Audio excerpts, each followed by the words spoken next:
Form 47 ہم نہیں لے سکے. فارم 47 میں ہمارے ساتھ دھاندلیاں کی جا رہی ہیں, ہمارے ریزلٹس روکے گئے اور ہمارے ساتھ کافی سارے مسئلے مسائل کیے گئے. اسی طرح اگر ہم بات کرتے چلیں 179 سیٹس کا دعویٰ کرتی ہے پاکستان تحریک انصاف.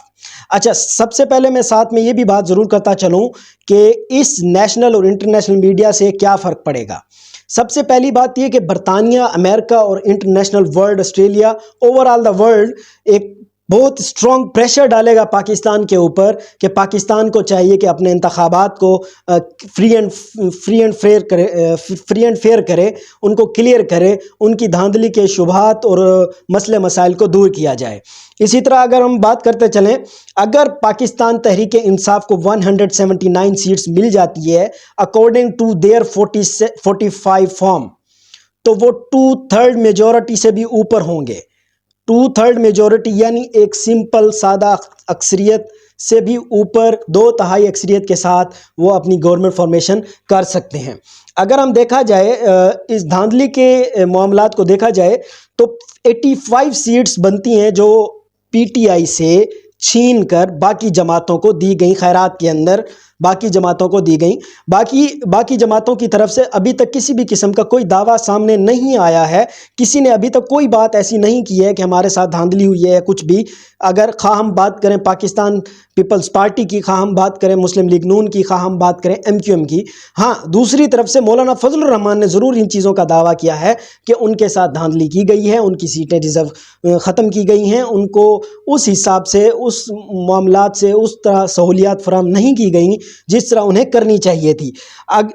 ایک اور نیوز جو کہ بڑی ہی امپورٹنٹ گردش کر رہی ہے اسلام آباد کی طرف سے, اسلام آباد سپریم کورٹ کی طرف سے, وہ یہ ہے کہ 8 فروری کے الیکشن کو کل عدم قرار دیا جائے.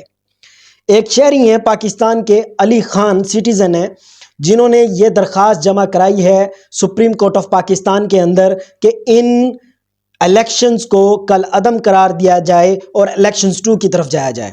اب ہم اگر اس کے اوپر بات کرتے چلیں, پاکستان سپریم کورٹ اگر اس کو کل عدم قرار دے دیتا ہے تو ہم اس کے اوپر فی الوقت تک 70 بلین خرچ کر کے بیٹھے ہوئے ہیں. پاکستان کی قوم کا 70 ارب روپیہ ڈوب جائے گا, ایک اور 70 ارب کو لے کے آیا جائے گا اور اس کو خرچ کیا جائے گا. آئی ڈونٹ تھنک سو کہ دس از اے وائز.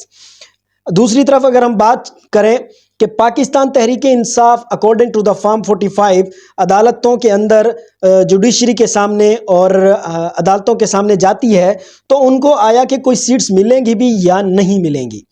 اس لحاظ سے میں اگر بات کرتا چلوں تو ان کو ہو سکتا ہے وہ اپیلیں کرتے رہیں, وہ ریکویسٹ کرتے رہیں, وہ سارا کچھ کرتے رہیں, اس کے بعد جا کے شاید ان کو آدھی سیٹس مل جائیں, 85 میں سے شاید 40 سیٹس مل جائیں یا 50 سیٹس مل جائیں, اٹ وڈ بھی ان کو مل جائیں. تو پھر بھی اگر مسلم لیگ اور پیپلز پارٹی مل کر حکومت بناتے ہیں تو ان کی حکومت گر سکتی ہے. اگر تحریک انصاف اپنی کلیم کردہ ہاف سیٹس بھی لے جاتی ہے تو پھر بھی وہ پی ڈی ایم کی گورنمنٹ گرا دے گی.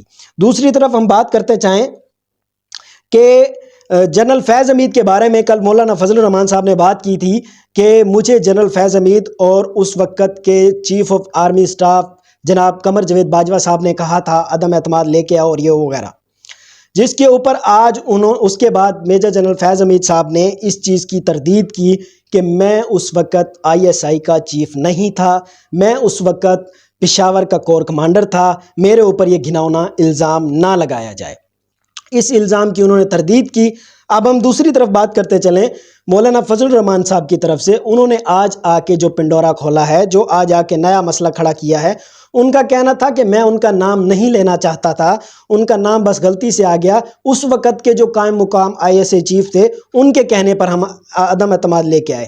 بٹ پاکستان اسٹیبلشمنٹ کی طرف سے اس چیز کی تردید کی جا چکی ہے. ان کا کہنا ہے کہ یہ جمہوری طریقے سے اس کو ہم نے کیا تھا, ہمارا اس سے کوئی لینا دینا نہیں ہے, جمہوری پارٹیوں نے اپنا الائنس بنایا اور انہوں نے سارا کچھ کیا. اس کے اوپر رانا ثناء اللہ صاحب بھی آئے اور ان کا بھی یہی کہنا تھا کہ ہمیں PDM کی گورنمنٹ بنانے کے لیے مولانا فضل الرحمان نے اکسایا تھا. مولانا فضل الرحمان آخر اتنا کیوں بول رہے ہیں, اس کے پیچھے کیا وجوہات ہیں؟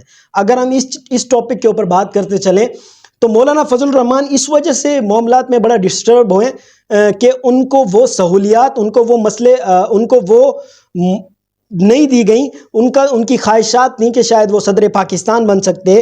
ان کی خواہشات کچھ اور تھیں. ان کو لگتا تھا کہ قومی اسمبلی کے لیے ان کو ہو سکتا تھا 10 سے 12 سیٹس مل جائیں، جو انہیں نہیں ملیں، جس کی وجہ سے وہ آہستہ آہستہ اپنی باتوں کا غبار باہر نکال رہے ہیں، جو ہمیں سننے کو مل رہا ہے.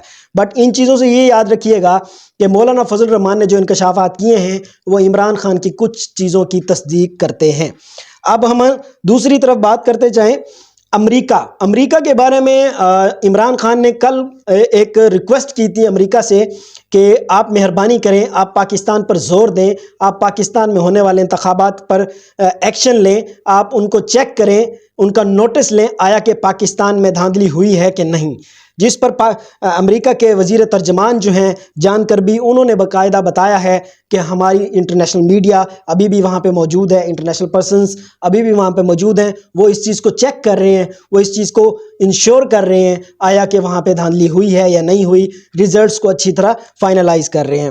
تو آج تک کی خبریں یہی تھیں کہ تحریک انصاف کا بہت اچھا موو، جس سے تحریک انصاف ایک نیشنل لیول پر بھی اور ایک انٹرنیشنل لیول پر بھی اپنا احتجاج ریکارڈ کرا پائی، ایک پریس کانفرنس کرا پائی. اس وقت ٹرینڈنگ میں جا رہا ہے ایکس کے اوپر کہ press conference of Tehreek Insaf. آج تک کے لیے اتنا ہی. مجھے اجازت دیں. اللہ حافظ.